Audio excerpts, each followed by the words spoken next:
Látijọ́ ni Ọlọ́run ò kí tètè mú aṣebi. Àtijọ́ ni Ọlọ́run ò kí tètè mú ọ̀dàlẹ̀. Àtijọ́ nílẹ̀ ò kí tètè ń pa òṣìkà. Ṣùgbọ́n lákòókò tá wà yìí, gbogbo òṣìkà pátápátá, gbogbo òtafàyè sókè yìí dóborí, gbogbo ìwọ tó jẹ́ ọ̀dàlẹ̀ àbí tó ń bá tọmọlàkejì jẹ́, gbogbo ìwọ oníṣẹ́ ibi pátápátá, àṣírí yín ò ní bò, àṣírí yín ò ní bò, àṣírí yín ò ní bò. Mo gbọ́ information kan lénìí, wọ́n send information kan sí mi nípa Omiyale Adémọ́lá, Sugar Boy, Awikonko, Sunday Arọ àti gbogbo àwọn kankos wọn tán jẹ́ riffraff bẹ́ẹ̀ yẹn,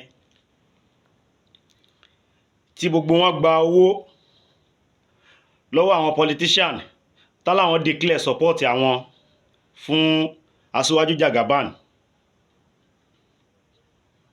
nítorí pé wọ́n gba owó, torí pé ọmọ Yorùbá nation ni gbogbo wa mọra wa sí, tí a dẹ̀ tẹ̀lé olóyè Sunday Igboho ṣá.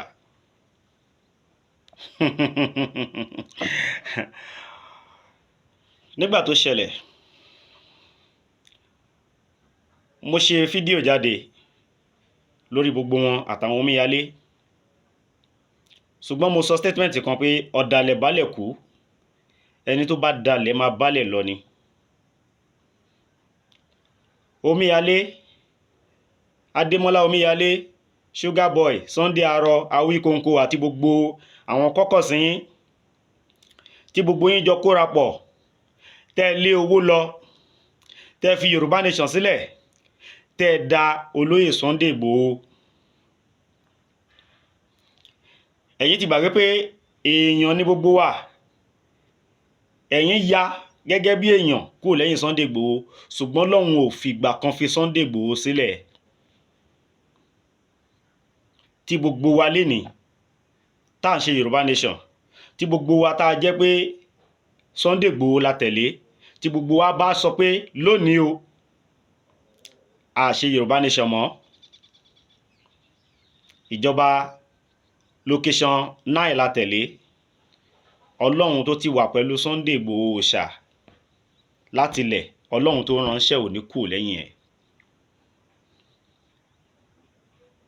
Omiyale Adémọ́lá, Sugar Boy, ẹ̀yin wá lọ sílé Sunday Igboho ń sìn, ẹ wá gbé placard, ẹ wá ń tọrọ ìdáríjìn lọ́wọ́ gbogbo ọmọ Yorùbá.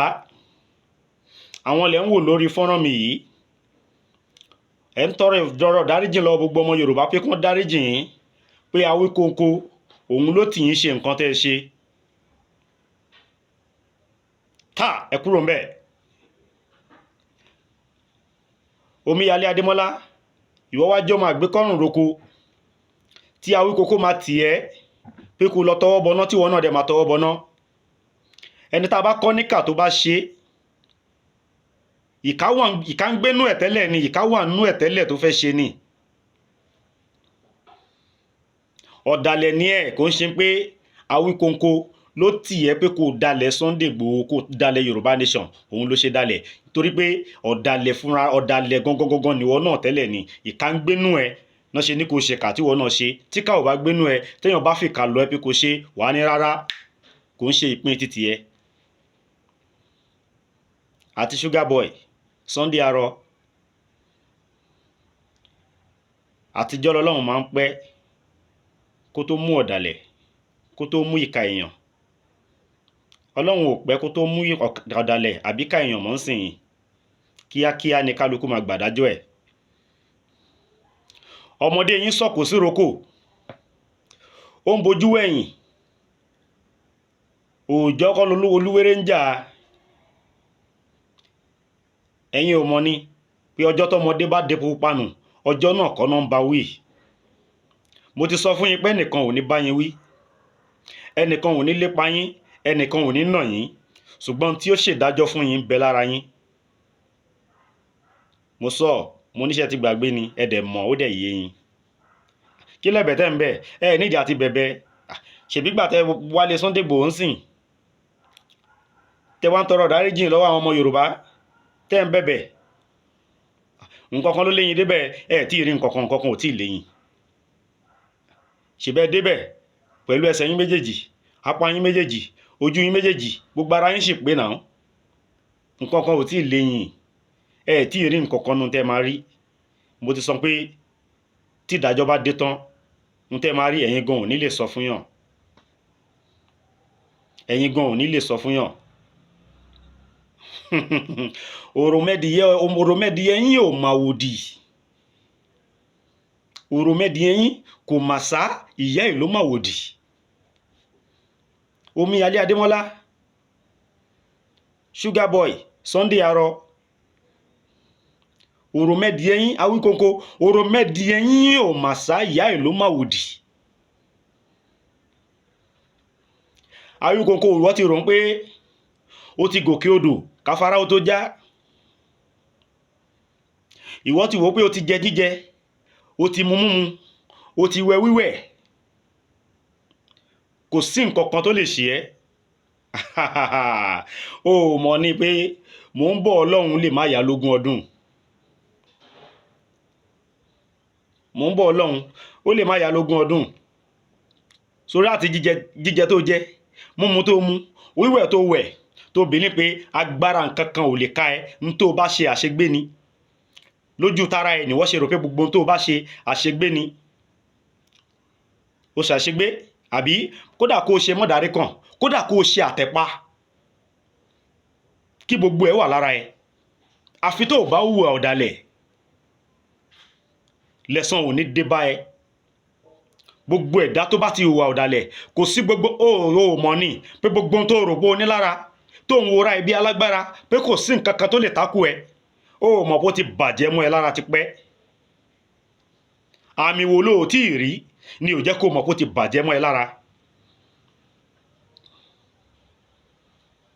Ọ̀dàlẹ̀ bálẹ̀ kú, ẹni bá dalẹ̀ á bálẹ̀ lọ ni. Gbogbo tó rò pé wà lára ẹ, àṣegbé, mádàrí kan, àtẹ̀pa, gbogbo tó rò pé wà lára ẹ yẹn tó ń jọ ẹ lójú, àtọjọ́ tó ti dalẹ̀ ní gbogbo ẹ ti bàjẹ́, ló ti domi mọ́ ẹ lára. Ó ń tẹ̀lé ilẹ̀ Oòduà, ó ń tẹ̀lé káàárọ̀ oòjíire. Ó gbórí ilẹ̀ pẹ̀lú Sunday Igboho ó jẹ́kú. Ó gbórí ilẹ̀ pẹ̀lú Sunday Igboho ó jẹjá. Ó mọ̀ pé àṣẹ dọwọ́ ọlẹ̀ ni. Ìwọ Awikonko, Sunday Arọ, àṣẹ dọwọ́ ọlẹ̀.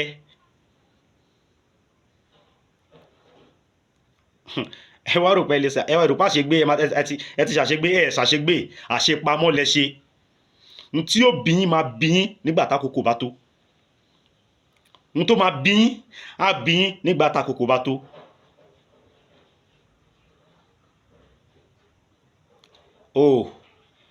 Ẹ rò pé dalẹ̀ ayẹ gbogbo ọmọ Yorùbá lórí Yorùbá Nation lẹ́yìn tán fún yín lówó. Ọ̀pọ̀ nù yín wọ́n ṣe ń sẹ́ǹdì owó sí yín láti diaspora, làwọn tó wà Nàìjíríà náà tọ́lọ́run bùkún náà ń fún lówó lórí Yorùbá Nation. Ẹ fẹ́ ṣe gbá, ẹ fẹ́ ṣàwo, ẹ fẹ́ ṣe kòkò bàbá sásùn. Èyí tó ra mọ́tò nù yín ra mọ́tò, kódà èyí tó fowó Yorùbá Nation kọ́lé nù yín kọ́lé. Látàrí pé ń jìjàgbara, ẹ̀yin olè ajẹtẹnu. Ẹ̀yin olè wọ̀ bí àwọ̀ bílíkì. Àánú àwọn tó bí yín ló ṣe mí. Omiyale, Sugar Boy àtàwọn rífra fún yín tó kù. Àánú àwọn tó bí yín ló ṣe mí. Àánú àwọn òbí yín ṣe mí gan. Torí àwọn òbí yín àwọn òbí tán bí yín, wọ́n ti fabẹ́ jóná. Gbogbo ọmọ tá a bá kọ́, gbogbo ọmọ tá a bá ti ń kọ́ tó ń warùn kì, torí pé ó fẹ́ ṣetán tó fẹ́ parun ni. Òwúrẹ́ kọ́ tán kọ́ yín láti kékeré tẹ́ ẹ̀gbẹ̀kọ́.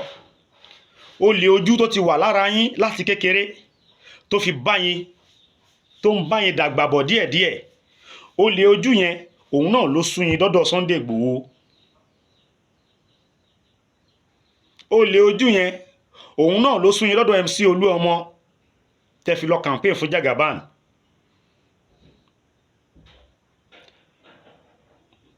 Ẹ̀san wa fẹ́ máa ké lórí yín báyìí. Ẹ wá mọ̀nà lé Sunday Igboho. Àwọn wo ló wà nílé Sunday Igboho gan? Ẹ̀yin tèmi ẹ jọ̀ọ́ ẹ fún mi ní information. Àwọn wo ló sì ń gbélé Sunday Igboho tó fi Alao Adémọ́lá Omiyale, Sugar Boy àtàwọn rífràfù yẹn kọ́ sì máa wọnú lé Sunday Igboho. Torí tẹ́ bá wo fọ́nrán tó wà lẹ́gbẹ̀ẹ́ mi tí mo fi ń hàn yìí, inú lé Sunday Igboho náà wọ̀ tó ti lọ ń tọrọ ìdáríjì lọ́wọ́ gbogbo ọmọ Yorùbá. Àwọn wo ló ń gbénú lé Sunday Igboho? Àwọn wo láyé sì tún gbà tó fi ń fún àwọn pípù yìí, àwọn rífràfù yìí, àwọn ọ̀dẹ̀, àwọn amokùnmẹ́kọ̀ yìí láyè kọ́ wọnú lé Sunday Igboho?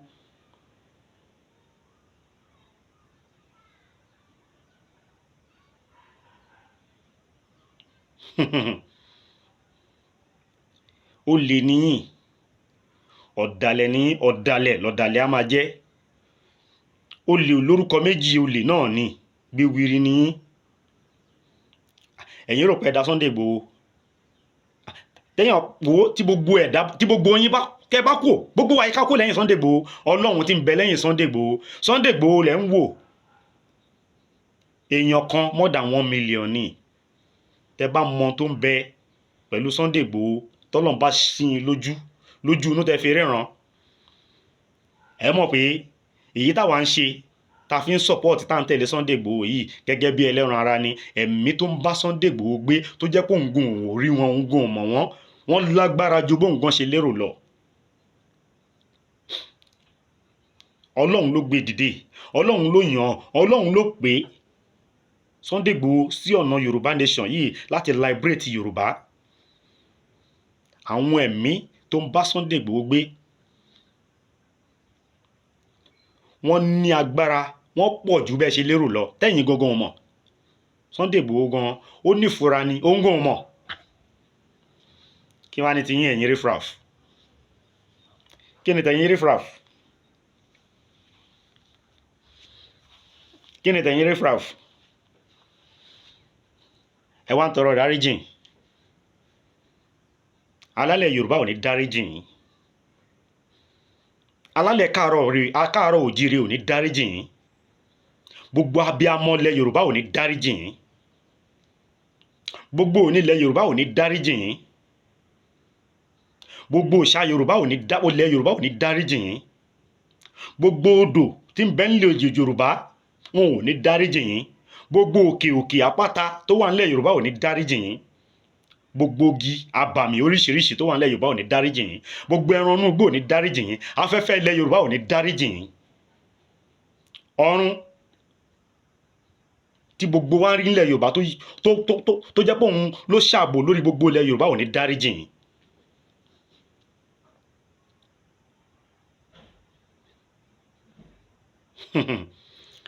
Awikonko, àánú ẹ ṣe mí. Tí ẹ máa wọ́ọ̀stì ìwọ àti Sunday Arọ á wọ́ọ̀stì fún yín ju ti Sugar Boy àti Omiyale lọ.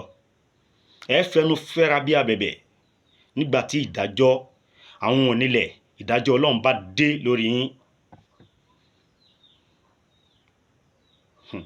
Mo ti sọ pé tó bá dé tán pẹ̀lú yín, ẹ ní lè sọ.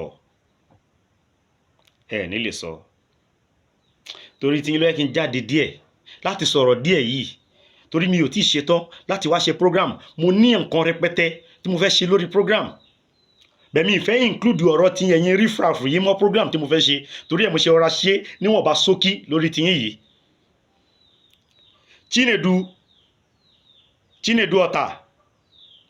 Chinedu Ọ̀tà tó ń pè lẹ́bọra òwú ti di lúbo. Ó lè jẹ́ ẹbọra Anambra. Ó ń ṣe ẹbọra òwú Chinedu Ọ̀tà. Mo ń bọ̀ lórí yín sà. Mi ò tí ì dé.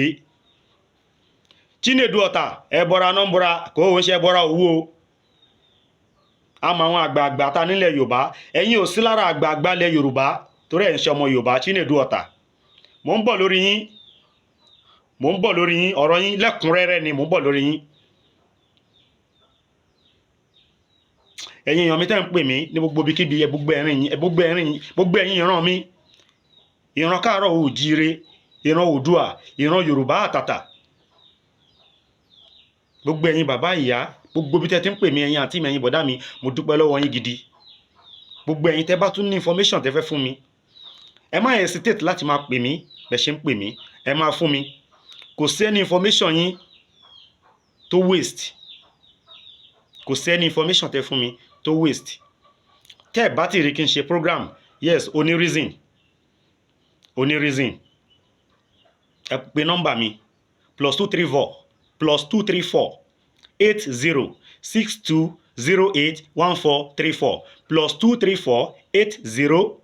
+234